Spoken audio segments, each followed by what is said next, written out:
వలె ఎదురు చూస్తే నదిలాగా మారనా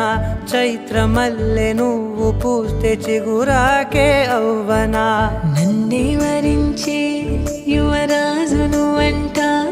నీ యువరాణి